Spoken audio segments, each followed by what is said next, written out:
Мне очень не хватает здесь родителей, родственников, вот родни. Вот буквально вчера мы там с Гульсаной пересматривали видео, нам переслали из Крыма, там была Дува, и после Дува вот все там сидели, и мы смотрим, там все вот родственники собрались, когда... и ты смотришь, блин, почему я не там сейчас? Вот на что я меняю вот отсутствие там, ну, нахождения в кругу родственников, на что я меняю, находясь тут.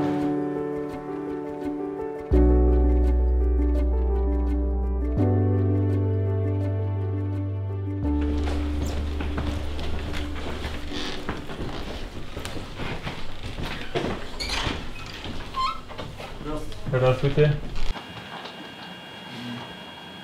Чтобы по качеству на самом деле. Что? По качеству нормальная была. Никакой проблемы.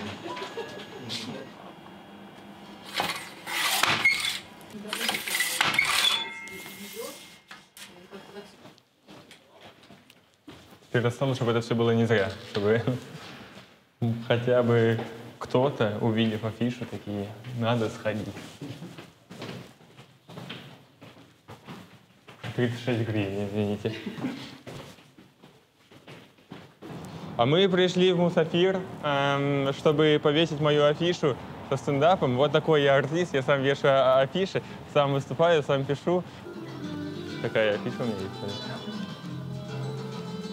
Красивый я, да, так? Но тут лучше, тут лучше.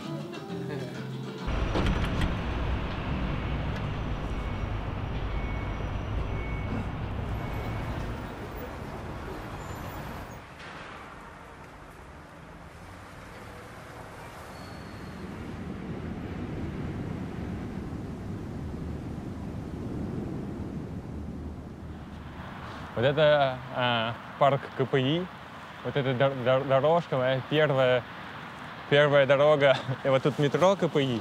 И я вверх приехал из Крыма, когда у меня как родители, я поступил, они мне 2 сумки в пояс поставили, 2 большие такие, это тогда не было еще сумок на колесиках же. Они были, но это было очень дорого как бы для нас. У нас была просто обычная дорожная сумка, которую надо поднимать. И вот они мне положили сюда казаны, сковородки, картошку, потому что тут типа нету картошки, она дорогая, рис, гречку, все вот, все нужное и ненужное, вещей куча. 2 очень тяжелые сумки мне положили, и как бы они закинули меня в тамбур, типа, ну все, пока, сынок, типа, едь. Я приехал сюда, у нас общага, там дальше я покажу. Я вот тут с метро, я пока дошел до метро с вокзала, я уже очень тяжелый сумку. И вот тут я такой, ого, тут наверх еще идти. Я помню, я вот так я прохожу с этими сумками, оставил, поднял, еще 2 шага, оставил. И это просто... у меня потом крепатура дня 2-3 была. Я еще, сколько я в зал и не ходил, еще что-то, но такой крепатуры у меня не было, как после этих сумок. Я сейчас понимаю, зачем вот ты отправляешь ребенка в Киев, картошку, да купит он себе только, дай ему денег лучше. Типа они загрузили картошки, а еще у нас, они мне загрузили картошки, я потом больше никогда ее не привозил, потому что в Крыму у нас, ну какая картошка? Вот такая у нас картошка, мы такую картошку. А тут ребята у нас там с Полтавы, с Волыни, откуда приезжали, но они просто вот такую картошку. Они, у них там на черноземе хорошая. Они говорят, а мы такую даже типа не выкапываем, мы выкидываем. Я понял, что я лучше буду брать вот других картошек. И мне в 16 я приехал сюда, да, и все, и там я взрослел уже тут, уже какое-то, наверное, студенческое движение на меня оказало там большое влияние. И характер мой в большей степени, ну, он с детства, понятно, он сформировал. Я помню себя в 16 лет, помню свои мысли. Это не был там глупый, наивный мальчик, но хотелось бы, чтобы он был умнее, конечно.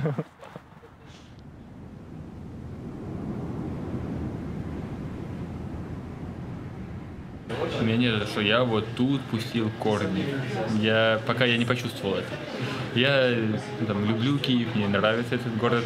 Наверное, он мне стал родным. Из-за того, что еще очень много езжу по Украине, я такой, ну сейчас домой едем. Вот я домой уже в Киев еду, не в Крым. Но все равно у тебя есть какое-то ощущение, что, ну, может, я мечтаю о том, что я старость встречу в Крыму, что вот я когда-то туда вернусь. И, ну, не в Нижнегорск, конечно, а куда-то к морю, прям возле Гурзуфа где-то. Ну, было бы хорошо иметь там дом, там иметь на море и встречать старость, как в кино выходить на берег. Не океана, а море, но и там писать книги там, да.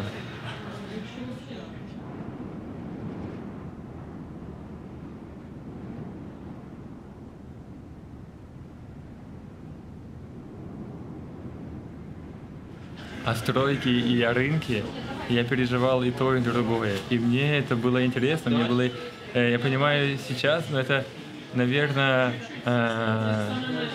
кадры из какой-то тяжелой драмы, когда ребенок 7-летний несет ведро с раствором папе, который строит дом, в котором вы и живете, в недостроенном доме. А деньги вы берете, чтобы строить этот дом. Мы выходили, у нас там были персики, были перец, помидоры, мы выходили, там у нас трасса была, я на велосипед 2 ящика с помидорами, ты едешь на трассу, стоишь, и 7-летний ребенок торгует помидорами или персиками. Меня вот так папа оставлял, он уезжал дальше там делать свою работу, а я торговал, и я в 7 лет понимал, что почем продать, что можно заработать, и потом в конце ты за все лето ты понимал, что ты считаешь, сколько ты заработал, так нормально я заработал, а ты говоришь, давайте купим мне новый портфель, а то я уже ходил год в нем. Они такие, нет, мы не купим тебе новый портфель. Я такой, там же есть деньги. Они такие, нет, нам нужны, там же хватит на портфель. Вот эти были переживания, и вот эти вот яркие эмоции.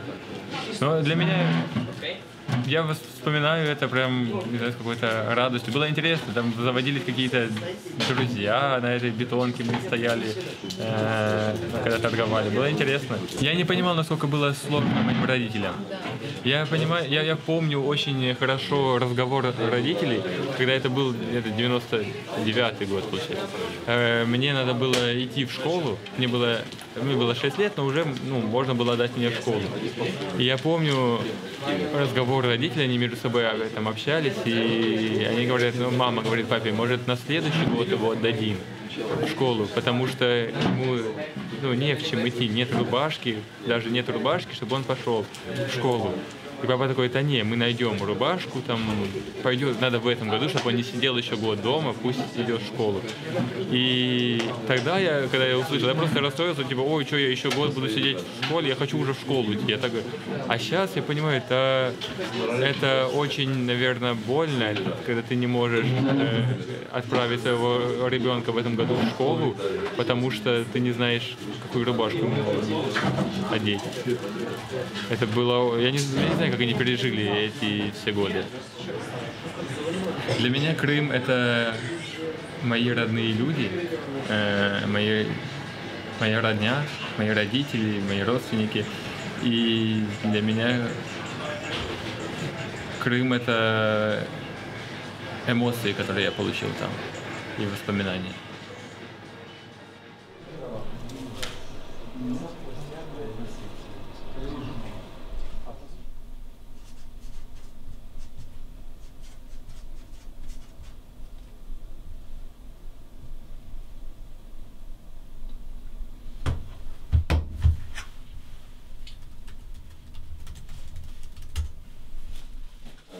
Помнишь, я тебе говорил, что я не переживаю?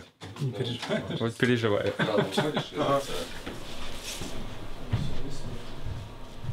Ну тут, смотри, тут 16 страниц текста. Вот такого просто записано. 16 страниц. Вот так, 16 страниц. И, я надеюсь, бывает, что забываешь, но я надеюсь, что я не забуду. Но если я вот такую подсказку написал, тут типа название блоков. Я вот так поставлю его на стульчик, и потом ты рассказываешь, если что-то забыл, ты просто ходишь так, краем глаза посмотрел просто. Это незаметно для зрителей, я надеюсь. А что там дальше? Бывает, вот сейчас я буду переписывать, потому что я понял, что я тут не очень четко написал. Есть где-то маркер заплыл, и я такой буду, типа, что там, чтобы вот этого не было, я лучше перепишу. Это уже третий вариант. Я сначала ручкой написал, понял, что при таком свете я ручкой не напишу, потом написал маркером. Сейчас буду писать еще внятно маркером.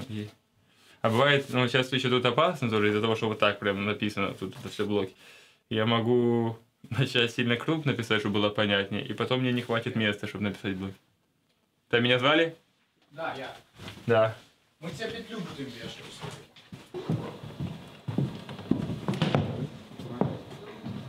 Дашь?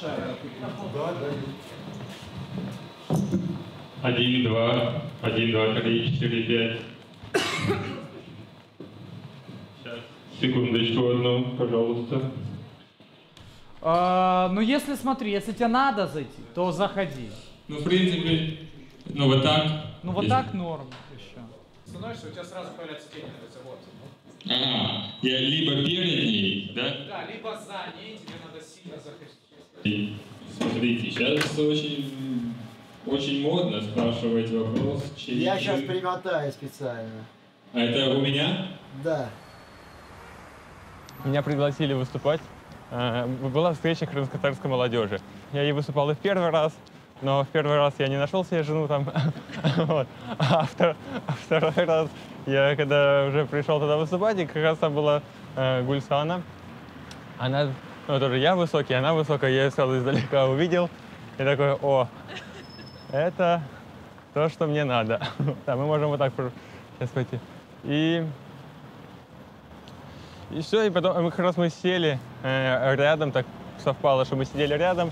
Вот, и, короче, я ждал своего выступления, и я перед выступлениями не кушаю, потому что там тяжело, на полный желудок тяжело потом выступать.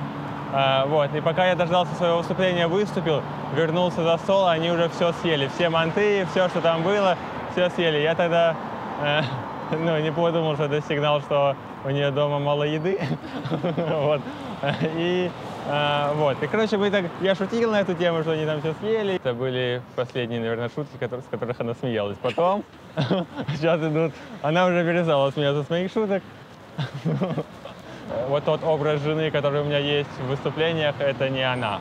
Это более стереотипный персонаж какой-то, который, он людям понятен, но это не Гульсана. Вот так. Все равно надо отдавать там отчет, что когда я пишу стендап, понятно, это личная история какая-то, но там много чего выдуманного. Там я говорю свои мысли, но шутки все равно на выдуманных персонажей. Я какой-то в некоторых ситуациях, там условно, там у меня какая-то шутка, а я ответил вот так, и это шутка. Я в жизни не всегда так смогу ответить, так быстро придумать шутку, не настолько я остроумный в жизни. А когда мне надо время подготовиться, я придумываю, и потом со сцены я такой вот весь красавчик, могу так красиво шутить, веселить людей. Я думаю, мы все жили всем с детства, говорили, не спрашивали, как дела, а только смотри, женись на крымской татарке. Я помню, я об этом даже тоже шутил и в стендапе у себя. Вот у меня это прям реальная история. Мы с Битайкой когда-то ехали, я ее вез на машине, я уже был в Киеве. И она такая, главное, женись на крымской татарке. И она вот несколько раз повторяла, главное, женись на крымской татарке. Главное, женись на... Потом что-то раз перестала это говорить, я поворачиваюсь, она на заднем сиденье спит уже, короче. Она засыпала с этой правдой. И мне, пытались всякими историями, там все родственники, у всех родственников есть история, как кто-то женился на русской, и его жизнь пошла по наклонной. Просто он ничего не может, короче, все, ему хана. И я вот этими всеми историями я впитал это, я понимал, что, никто, кроме крымской татарки, у меня не может быть даже. У меня мысли такой в голове не было, поэтому я искал себе только крымскую татарку. Причем вот родители мне никогда слова не сказали по этому поводу, что была крымская татарка. Вот они, видимо, видели, что вокруг есть ряд людей, которые мне так часто об этом говорят, что я понимал, что надо. И я сейчас, ну, потом, когда я уже встретил, Гульсану, и вот женился, я понимаю, почему они так говорили. Насколько у нас просто одинаковое, знаешь, воспитание, одинаковая культура была, и ты настолько тебе близок этот человек, настолько он тебе родной, хотя это, да, он с другого города, он в другой семье воспитался, но мы очень близки, поэтому, это важно в отношениях, когда вы прям думаете одинаково на некоторые вещи.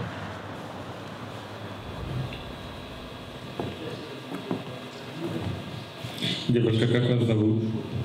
Вы замужем? И вот этот момент, короче, когда ты выйдешь со сцены, О, красиво так. Вообще юмор — это не тот жанр, стендап тем более, чтобы люди прям фанатели от тебя. По факту это, знаешь, у нас, даже по восприятию людей, это, он вышел, как каждый думает, что он может так же. Вот он слушает меня, там, как я рассказываю свои жизненные истории, да, какие-то условно. Я такой, у меня еще больше этих смешных историй, я сейчас выйду. И каждый в зале, когда сидит, каждый думает, что он умеет шутить. Когда там выходит танцор на сцену, там, балет выходит на сцену, танцует балет, то, я так не умею, поэтому я поаплодирую этому факту. А когда выходит человек и читает шутки, говорит, я еще лучше могу, у меня друг мочит, капец, короче, поэтому они, сложнее, короче, они к юмористам не относятся как, типа, к большому артисту, а это такое, это вот, все так умеют, поэтому сложно удивить людей юмором. Я крымский татарин. красивый Финал и есть... Не, это начало было.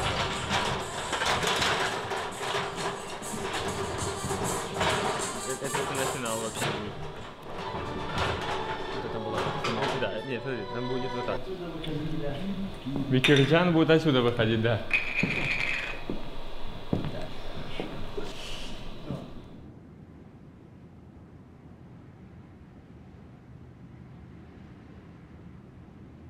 И это было очень страшно. Я непосредственно перед выходом я такой, зачем я вообще затеял?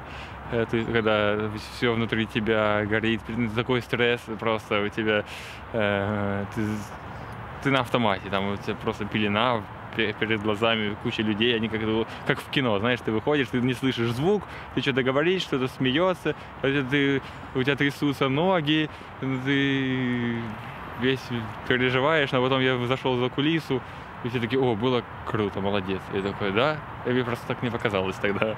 Потом многие мне говорили, что да, молодец, было классно. Правда, было видно, что у тебя трясутся коленки, но типа было классно. Вот, и я, потом с опытом я второй раз, третий раз я уже там выходил, понятное дело, с каждым разом все меньше страха было, но тем не менее он был, и сейчас уже, там, да, спустя 5 лет, когда ты уже такой, сейчас надо выступать, все, пошли, даже можно не готовиться типа, к выступлению. Не хочу, чтобы Крым был даже вот что-то из прошлого такого.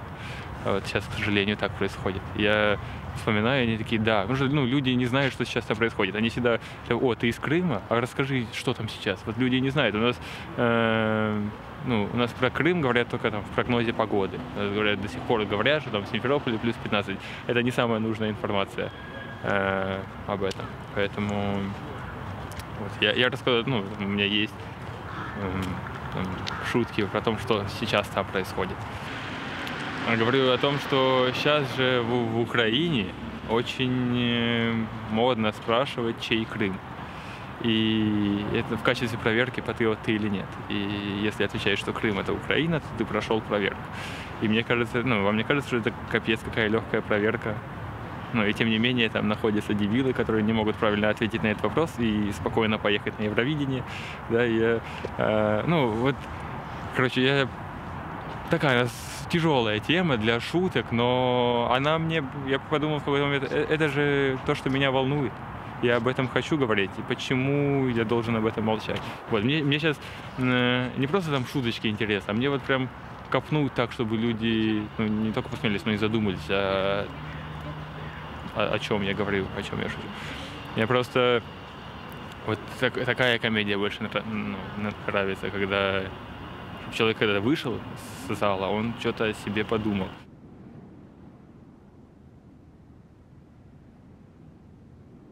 Я был не самым там большим фанатом КВН, но мне нравилось это внимание, наверное, которое вокруг КВНщика, вокруг команды КВН там было. И я хотел оказаться в центре того внимания, потому что сам Бекир Мамедиев не производил такой феерии у людей, как хотелось бы. Вот, поэтому я был там знаком с ребятами-КВНщиками и попросился с ними попробовать порепетировать, пописать. Ну, я тогда понял, что на сцену мне нельзя, потому что была какая-то игра, я вышел на сцену, там что-то запутался в словах, в двух, которые мне были выделены. И я понял, я больше никогда в жизни не выйду на сцену. И сказал, я и буду просто писать шутки. Писал шутки, и вот я так, короче, все года я просто писал шутки. И каждый раз, когда шутку, которую там придумал я, говорили не так, как я хотел, или она не заходила, то я, понятное дело, я винил не себя, а того человека, который ее не так сдал, как мне казалось. И я решил, что лучше там тогда выходить с этими шутками самому и попытаться донести до людей то, что ты хотел сказать. Вот. И поэтому я собрал всю свою маленькую волю в кулак и пошел на сцену. Вот. Я желаю вам хорошего концерта. Давайте встретим Бекира Мамедиева.